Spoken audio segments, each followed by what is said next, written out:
Hello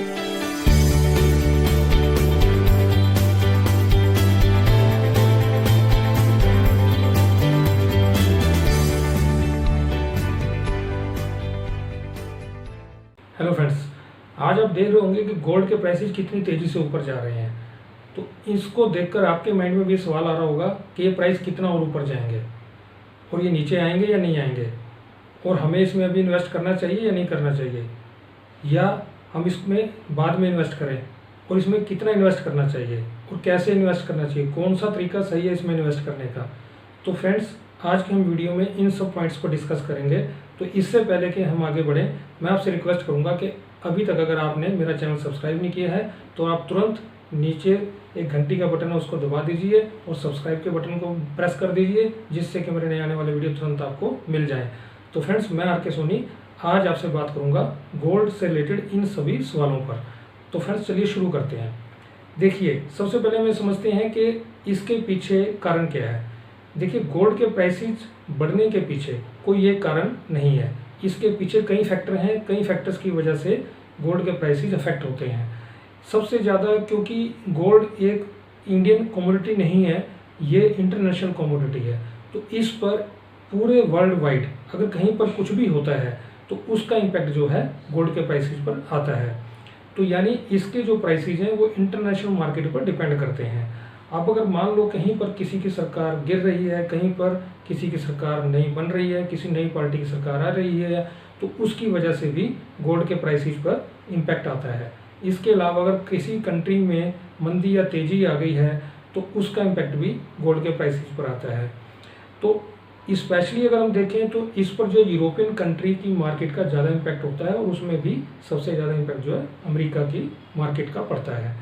तो इसलिए इस पर कई फैक्टर हैं जिसकी वजह से जो इसका प्राइस जो है अफेक्ट होता है। अब इसमें अगर हम बात करें तो इंडिया जो है वर्ल्ड के अंदर सेकंड लार्जेस्ट गोल्ड कंज्यूमर है। तो फ्रेंड्स, ये बात सही है कि इंडिया में बहुत ज़्यादा डिमांड है। सोने के साथ जो है, गोल्ड के साथ जो है इंडियंस का बहुत ज़्यादा इमोशनल टच है। लेकिन सिर्फ इंडिया की डिमांड की वजह से इसके प्राइसेस पर इम्पैक्ट नहीं आता है। इस पर जो इम्पैक्ट है वो ऑल ओवर वर्ल्ड के मार्केट का आता है। तो फ्रेंड्स, चलिए हम थोड़ा सा बैकग्राउंड में चलते हैं। आज से लगभग 100 साल पहले यानी 95 ईयर्स पहले 1925 में अगर हम बात करें 1925 में, तो गोल्ड का जो रेट था वो 10 ग्राम का जो रेट था वो 19 रुपीज़ था, ओनली 19 रुपीज़, राइट। तो उसके बाद जो अगर हम बात करें 2019 में जो इसका प्राइस था वो 39,200 पर 10 ग्राम था। तो आज अगर जब मैं बात करूं, आज यानी जिस दिन मैं वीडियो रिकॉर्ड कर रहा हूं 10 अगस्त 2020, तो आज जो इसका प्राइस है वो 57,190 रुपीज़ है फॉर 10 ग्राम। तो आप देख सकते हैं फ्रेंड्स, तो कितनी तेज़ी से रेट इसके बढ़ रहे हैं। तो यानी लगभग अगर आप देखें तो अगर आप इसको देखेंगे तो आज की डेट में पिछले 100 साल के अंदर लगभग जो गोल्ड का प्राइस है वो 3000 टाइम्स बढ़ गया है। तो इस तरह से अब इसके पीछे मैंने इसका सारा डाटा निकाला, उस डाटा पे एनालिसिस की, तो उससे मैंने एक चीज़ निकाली पिछले 95 ईयर्स के डाटा पर। उसको मैंने दो तरीके से एनालाइज किया। मैंने उसको चेक किया कि इसका अगर मैं एवरेज आउट करूं कि हर 5 साल में कितना रिटर्न देता है ये, और 10 साल में कितना रिटर्न देता है। तो उसके हिसाब से अगर हम चेक करें, जो मैंने चेक किया, तो मुझे पता चला कि इसकी अगर 5 ईयर्स की रिटर्न की एवरेज निकाली जाए तो इसकी जो पिछले 95 ईयर्स के डाटा के बेस पर है तो वो एवरेज आती है 61%। यानी अगर 100 रुपये का सोना मैंने कोई आज खरीदा है, उसका 5 साल के बाद उसका प्राइस हो जाता है 161 रुपीज़, यानी 61% का हाइक। इसी तरह अगर जो 10 ईयर्स की एवरेज हम देखें तो 10 ईयर्स की जो एवरेज आती है वो आती है 158%। यानी अगर मैंने 100 रुपये का सोना आज खरीदा है तो आज से 10 साल के बाद उसकी जो कीमत है वो लगभग जो है 258 रुपीज़ की हो जाती है, यानी डबल से भी ज़्यादा, यानी लगभग 2.5 गुना हो जाती है। तो अब इसका मतलब क्या है? इसका मतलब अगर हम देखें 5 साल की जो रिटर्न है यानी 61%, तो इसका मतलब ये आता है कि इसकी जो 1 साल की रिटर्न निकलती है वो है 12%, यानी 1 साल में इसने 12% का रिटर्न दिया है पिछले 95 ईयर्स के हिसाब से। और अगर 10 साल की रिटर्न चेक करूं तो उसकी जो पर ईयर की रिटर्न की एवरेज आती है वो आती है 13%। तो इस तरह से यानी हम देख सकते हैं कि जो गोल्ड की जो एनुअल रिटर्न है वो अगर 5 साल में या 10 साल में अगर हम देखें तो ज़्यादा डिफरेंस नहीं है, 12% और 13% है। तो यानी हम इसको एवरेज आउट कर सकते हैं कि 12% इसकी मिनिमम रिटर्न आती ही है पिछले 95 ईयर्स के हिसाब से। लेकिन अगर मैं आज की बात करूं तो ये एवरेज जो है, ये रिटर्न जो है थोड़ी और बढ़ जाएगी, क्योंकि आज की डेट में अब जो पिछले 3-4 महीने के अंदर जो प्राइसेस बढ़े हैं वो बहुत ज़्यादा हैं, तो उसकी वजह से जो है रिटर्न इनफैक्ट थोड़ी और हायर साइड में ही आएगी।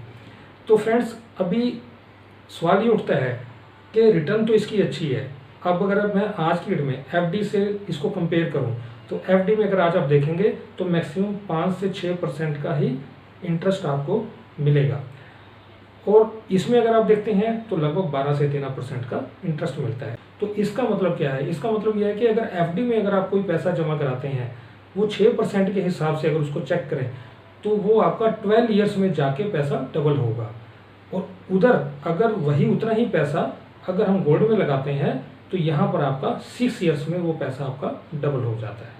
तो यानी आप देख सकते हैं कितना बड़ा डिफरेंस है। तो फ्रेंड्स अभी हमें इसमें इन्वेस्ट करना चाहिए या नहीं करना चाहिए, चलिए इस पर बात करते हैं। देखिए क्या है फ्रेंड्स, सबसे पहले आपको इन्वेस्ट करने से पहले आपको ये डिसाइड करना होगा कि आपका मोटिव ऑफ इन्वेस्टमेंट क्या है, आप क्यों इन्वेस्ट करना चाहते हैं, आपका पर्पज क्या है इन्वेस्ट करने का।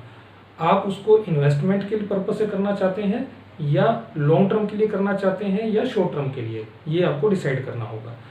तो अगर आपका मोटिव लॉन्ग टर्म का है तब आप इसमें इन्वेस्ट कर सकते हैं, आपको इन्वेस्ट कर लेना चाहिए। अब इसमें कितना इन्वेस्ट करना चाहिए? देखिए फ्रेंड्स, अगर आपने इसमें इन्वेस्ट करना है तो आप इसमें जो है सारा पैसा एक साथ मत इन्वेस्ट करें। मान लीजिए आपको 1 लाख रुपया गोल्ड में इन्वेस्ट करना है, तो अब इसका मतलब ये नहीं है कि आप पूरे के पूरे 1 लाख रुपए का गोल्ड आज ही खरीद लें। तो इसके लिए बेटर तरीका ये है कि आप सपोज 25,000 का आपने आज खरीद लिया, 25,000 का फिर 1-2 दिन बाद खरीद लिया, 25,000 का फिर आपने 1-2 दिन बाद खरीद लिया। इस तरह से आपने 3-4 किस्तों में, 4-5 किस्तों में 1 लाख रुपए का इन्वेस्टमेंट कर दिया। ऐसा इसलिए करना है क्योंकि फ्रेंड्स देखिए क्या है, कभी तो मार्केट ऊपर जाएगी, कभी मार्केट नीचे भी आएगी। तो अगर आप एक प्राइस पर अगर पैसा सारा इन्वेस्ट कर देंगे, अगर कल को मार्केट नीचे आएगी तो आपका लॉस ज़्यादा होगा। लेकिन जब आप स्टेप्स में इन्वेस्ट करेंगे, इंस्टॉलमेंट्स में इन्वेस्ट करेंगे, तो उससे आपकी जो इन्वेस्टमेंट है वो एवरेज आउट हो जाएगी, तो उसमें आपका ज़्यादा लॉस होने के चांसेस नहीं होंगे अगर बाय द वे मार्केट नीचे आती है तो एक तो ये चीज़ है फ्रेंड्स। अब लॉन्ग टर्म के लिए हमें कहाँ इन्वेस्ट करना चाहिए? अब लॉन्ग टर्म के लिए देखिए फ्रेंड्स क्या है, तरीके बहुत है इन्वेस्ट करने के लिए। आपको सबसे पहले तो जो है, अगर आपको लॉन्ग टर्म के लिए करना है, आप या तो ETF के बॉन्ड्स आते हैं स्टॉक मार्केट पर, तो स्टॉक मार्केट पर वहाँ पर भी आप कर सकते हैं, ETF के बॉन्ड ले सकते हैं, वहाँ पर भी आपको सेम प्राइस जो मार्केट का अगर बढ़ेगा तो वहाँ पर भी आपको बेनिफिट मिलेगा। और दूसरा, अगर आपको करना है तो गवर्नमेंट के सॉवरेन बॉन्ड्स आते हैं, सॉवरेन गोल्ड बॉन्ड आते हैं, तो आप उसमें गोल्ड बॉन्ड में भी इन्वेस्ट कर सकते हैं। उसमें इन्वेस्ट करने का बेनिफिट ये है कि जब आप इन्वेस्ट करते हैं उसमें नंबर 1 तो आपको जो है गवर्नमेंट 50 रुपीज़ पर ग्राम के हिसाब से आपको रिबेट देती है। जब आप इन्वेस्ट करते हैं जो भी मार्केट रेट होगा उससे 50 रुपीज़ आपसे कम लेती है गवर्नमेंट। दूसरा, वो गवर्नमेंट के बॉन्ड है, एकदम सेफ होते हैं। तीसरा, उसमें क्या है, देखिए वो जो बॉन्ड होते हैं वो मिनिमम 8 ईयर्स के लिए होते हैं, यानी 8 साल के लिए आपका पैसा उसमें इन्वेस्ट हो जाएगा। 8 साल से पहले अगर आप निकालना चाहें तो 5 साल का मिनिमम लॉकिंग पीरियड है, 5 साल के बाद आप उसको निकाल सकते हैं, लेकिन 5 साल से पहले आप नहीं निकाल सकते हैं। तीसरा, उसमें एक बेनिफिट और है कि अगर आपको उसमें आप इन्वेस्ट करते हैं तो उस पर गवर्नमेंट आपको साल का 2.5% के हिसाब से इंटरेस्ट भी देती है। वो हाफ ईयरली साल में 2 बार आपको इंटरेस्ट देती है, जो आपके डेट अकाउंट में आ जाता है। तो फ्रेंड्स ये 2 तरीके हैं आपको, एक तो आप उसमें गोल्ड सॉवरेन बॉन्ड्स में लगा सकते हैं, और दूसरा आप जो है ETF के बॉन्ड भी स्टॉक मार्केट में ले सकते हैं। और स्टॉक मार्केट में लेने का बेनिफिट ये है कि आप जब चाहें उसको खरीद सकते हैं, जब चाहें उसको बेच सकते हैं। लेकिन गोल्ड के अगर बॉन्ड आप गवर्नमेंट के लेते हैं तो उसमें ये है कि आपका उसमें मिनिमम लॉकिंग पीरियड 5 साल का है, और 5 साल से पहले अगर आप उसको बेचना चाहें तो आप नहीं बेच सकते उसको। अब दूसरा, जो अगर शॉर्ट टर्म के लिए अगर आप इन्वेस्ट करना चाहते हैं तो उसके लिए क्या ऑप्शन है फ्रेंड्स? देखिए शॉर्ट टर्म के लिए अगर आप इन्वेस्ट करना चाहते हैं तो उसके लिए आप जो है किसी भी डिजिटल वॉलेट में या स्टॉक मार्केट पर भी ट्रेड कर सकते हैं, लेकिन उसके लिए पहले आपको थोड़ा सा नॉलेज होना चाहिए।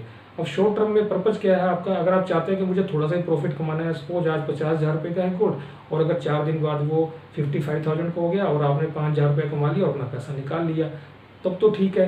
लेकिन ऐसा मैं आपको एडवाइस नहीं करूँगा कि आप शॉर्ट टर्म के लिए इन्वेस्ट करें, क्योंकि शॉर्ट टर्म के लिए आपके लिए बहुत ज़्यादा आपको कंसंट्रेशन, बहुत अच्छा आपको नॉलेज होना चाहिए। तो फ्रेंड्स बेटर यही है कि आप लॉन्ग टर्म के लिए इन्वेस्ट करें, तो आपको इसमें बहुत अच्छे रिटर्न देखने को मिल सकते हैं। और फ्रेंड्स अब आपको कौन से गोल्ड में इन्वेस्ट करना चाहिए, मीन्स आपको फिजिकल गोल्ड लेना चाहिए या डिजिटल गोल्ड। देखिए फ्रेंड्स, आपको फिजिकल गोल्ड में बिल्कुल इन्वेस्ट नहीं करना चाहिए, क्योंकि फिजिकल गोल्ड के साथ प्रॉब्लम ये है, नंबर एक तो फिजिकल गोल्ड को स्टोर करने में दिक्कत होती है, क्योंकि जहाँ पर भी आप उसको रखेंगे तो उसकी रखवाली करनी पड़ती है, वो रिस्की हो जाता है।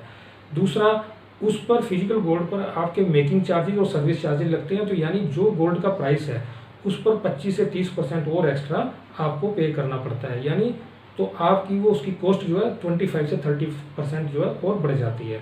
तो इसलिए जो फिजिकल गोल्ड या ज्वेलरी में अगर आप लगाएंगे तो उसमें आपको बेनिफिट नहीं मिलेगा। तो इसलिए फ्रेंड्स आपको क्या करना है, आप इसको डिजिटल गोल्ड में ही इन्वेस्ट करें। डिजिटल गोल्ड में इन्वेस्ट करने के बहुत सारे तरीके हैं। आज की डेट में जितने भी वॉलेट्स हैं, तो पेटीएम वॉलेट है जैसे जिस तरह से, तो इस तरह के कई कंपनीज के वॉलेट हैं, तो सभी में आपको ये ऑप्शन मिल जाएगी। इसके अलावा जो बैंक के ऐप्स भी हैं तो वहाँ पर भी आपको ये ऑप्शन मिल जाएगी, तो वहाँ पर भी आप डिजिटल गोल्ड में इन्वेस्ट कर सकते हैं। तो डिजिटल गोल्ड का बेनिफिट एक तो ये है कि आपने मान लो आज उसमें इन्वेस्ट किया और आपको चाहे 2 दिन बाद ही अगर जरूरत पड़ती है तो आप 2 दिन बाद ही उसको सेल आउट कर सकते हैं और तुरंत आपके अकाउंट में पैसे आ जाते हैं। तो इस तरह से डिजिटल गोल्ड जो है वो ज़्यादा फिजिबल है, ज़्यादा ईजी है उसको मेंटेन करना। तो इसलिए आपको फिजिकल गोल्ड में ना करके डिजिटल गोल्ड में ही इन्वेस्ट करना है। तो फ्रेंड्स ये तो हो गया कि आपको इन्वेस्ट करना है, कैसे करना है, कितना करना है। लेकिन फ्रेंड्स अब इसमें कई बार क्या होता है कि हम लोग जो है जैसे अपने रिश्तेदारों से या अपने जान पहचान वालों से या गोल्ड स्मिथ से, किसी सुनारे की दुकान से हम उससे सलाह लेते हैं कि भाई हम भी कितना रेट आगे जाएगा, हम इसमें इन्वेस्ट करें या नहीं करें। तो फ्रेंड्स देखिए, ऐसे किसी के कहने से आप इन्वेस्ट मत कीजिए, आपको खुद अपना कैलकुलेटेड रिस्क लेकर चलना है, तभी इन्वेस्ट करना है। किसी के कहने से कोई आपको ये नहीं गारंटी नहीं दे सकता है कि आज मार्केट में प्राइस इतना है गोल्ड का और आने वाले 1 साल बाद या 6 महीने बाद प्राइस इतना हो जाएगा। देखिए फ्रेंड्स, ऐसा कोई भी नहीं बता सकता, मैं भी नहीं बता सकता आपको। तो इसलिए फ्रेंड्स इस दुनिया में ऐसा कोई व्यक्ति नहीं है जो आपको बिल्कुल सटीक ये बता दे कि आने वाले इतने दिन के बाद गोल्ड का प्राइस इतना हो जाएगा, ऊपर हो जाएगा या नीचे हो जाएगा। तो फ्रेंड्स इसलिए किसी की बातों में ना नहीं आना, आपने अपने विवेक को यूज करते हुए, अपने माइंड को यूज करते हुए ही आपने अपने पोर्टफोलियो को देखते हुए और अपने पैसे को देखते हुए कितना अवेलेबल है उसके हिसाब से ही आपको इन्वेस्ट करना है। तो फ्रेंड्स ये सब चीज़ों से ये क्लियर हो गया आपको कैसे करना है। इसके अलावा आपको कुछ टिप्स हैं जिन चीज़ों का आपको ध्यान रखना है, वो टिप्स मैं आपको बता देता हूँ। अब वो ये नंबर 1 तो ये है कि जो मैंने आपको पहले ऑलरेडी बता ही दिया है कि don't buy in one shot. आपको अगर गोल्ड में इन्वेस्टमेंट करना भी है तो आपने एक शॉट में इन्वेस्टमेंट नहीं करना है, आपको उसको किस्तों में इन्वेस्टमेंट करना है, यानी स्टेप बाय स्टेप करना है, थोड़ा थोड़ा करके 4-5 बार में इन्वेस्ट करना है। दूसरा ये है कि आपको फिजिकल गोल्ड बाय नहीं करना है, फिजिकल यानी ज्वेलरी बाय नहीं करनी है, क्योंकि ज्वेलरी बाय करने से क्या होता है उसमें मेकिंग चार्जेस और सर्विस चार्ज लगते हैं, तो उसकी कॉस्ट बहुत ज़्यादा हो जाती है, उसमें आपकी रिटर्न जो है घट जाएगी। तीसरा जो है फ्रेंड्स वो है कि don't wait for the bottom price. अगर आपको इन्वेस्ट करना है तो जैसा मैंने आपको बताया कि आप थोड़ा थोड़ा इन्वेस्ट करें, आप ये मत इंतजार करें कि कल को जब मार्केट नीचे आएगा तभी मैं इन्वेस्ट करूंगा, क्योंकि जब आप अगर ये सोच रहे हैं कल मार्केट नीचे आएगा तो आपको नहीं पता कब नीचे आएगा और कब वो फिर एकदम दोबारा से ऊपर भी जा सकता है। तो इसलिए वो वेट करना वो सही नहीं है। अगर आपको इन्वेस्ट करना तो आप थोड़ा थोड़ा करके इन्वेस्ट कर दें। चौथा जो पॉइंट है, टिप है, वो फ्रेंड्स ये है कि इस मार्केट को कोई भी प्रिडिक्ट नहीं कर सकता। अगर कोई प्रिडिक्ट कर सकता है तो वो सिर्फ भगवान है, भगवान के अलावा कोई नहीं कर सकता, मैं भी नहीं कर सकता। तो इसलिए फ्रेंड्स किसी के कहने से आप ये मत मान लें कि किसी ने बोल दिया कि मार्केट नीचे आएगी और आप इन्वेस्ट कर दें, या ऊपर जाएगी तब आप इन्वेस्ट कर दें। तो ऐसा बिल्कुल किसी के झांसे में आपको नहीं आना है। और फ्रेंड्स जो पांचवी जो टिप्स है वो ऑलवेज टेक कैलकुलेटेड रिस्क। देखिए, जब भी आप इन्वेस्ट करें, किसी भी तरह की इन्वेस्टमेंट करें, तो वहाँ हमेशा कैलकुलेटेड रिस्क लें। आप ये सोच के चलें कि इसमें हो सकता है कि मार्केट नीचे भी आ सकती है, मार्केट ऊपर भी जा सकती है। तो अगर थोड़ी बहुत नीचे आती है, अगर वो आज या 2 महीने 6 महीने में, लेकिन लॉन्ग टर्म में जब वो ऊपर जाएगी तो आपका वो रिस्क कवर हो जाता है। तो इसलिए अगर आप लॉन्ग टर्म के लिए इन्वेस्ट करेंगे तो वो ज़्यादा बेटर है, क्योंकि लॉन्ग टर्म में अगर मार्केट ऊपर या नीचे होगी भी, अल्टीमेटली वो मार्केट 5 या 10 साल के बाद वो ऊपर ही जाएगी, तो वहाँ पर आपको काफ़ी अच्छा बेनिफिट मिल सकता है। तो फ्रेंड्स आई होप कि आज आपको गोल्ड से रिलेटेड जो भी आपके मन में सवाल थे, जो भी आपके मन में ख्याल आ रहे थे, तो वो सभी सवालों के जवाब आपको मिल गए होंगे। और आई होप आपको ये वीडियो अच्छा लगा होगा। और अगर आपको अच्छा लगा तो फ्रेंड्स आप अपने इसको फ्रेंड्स और रिलेटिव के साथ भी शेयर कर दें, जिससे कि वो भी इसका बेनिफिट उठा सकें। और फ्रेंड्स, अभी तक अगर आपने मेरा चैनल सब्सक्राइब नहीं किया है तो मैं आपसे जल्दी से रिक्वेस्ट करूँगा कि आप इसके नीचे सब्सक्राइब का बटन प्रेस कर दें, जिससे कि हमारे नए आने वाले वीडियो आपको तुरंत मिल जाए। क्योंकि देखिए, हमें फ्रेंड्स वीडियो बनाने में बहुत ज़्यादा मेहनत लगती है और बहुत ज़्यादा टाइम लगता है। तो इसलिए फ्रेंड्स, आपसे मेरी रिक्वेस्ट है कि आप हमें मोटिवेट करें। आप नीचे लाइक और सब्सक्राइब का बटन जरूर दबा दें। और इसके अलावा फ्रेंड्स, हमने rich mindset professional group start किया है, जिसमें हम ग्रुप के मेंबर्स को फ्री में फाइनेंशियल एजुकेशन देते हैं, जो एजुकेशन लेके आप भी लाइफ में ग्रो कर सकते हैं। तो फ्रेंड्स, अगर आप उस ग्रुप में शामिल होना चाहते हैं तो उस ग्रुप का लिंक जो है मैंने नीचे डिस्क्रिप्शन में दे दिया है, तो आप वहां से क्लिक करके ग्रुप में ऐड हो सकते हैं। और फ्रेंड्स, वीडियो एंड तक देखने के लिए बहुत बहुत धन्यवाद।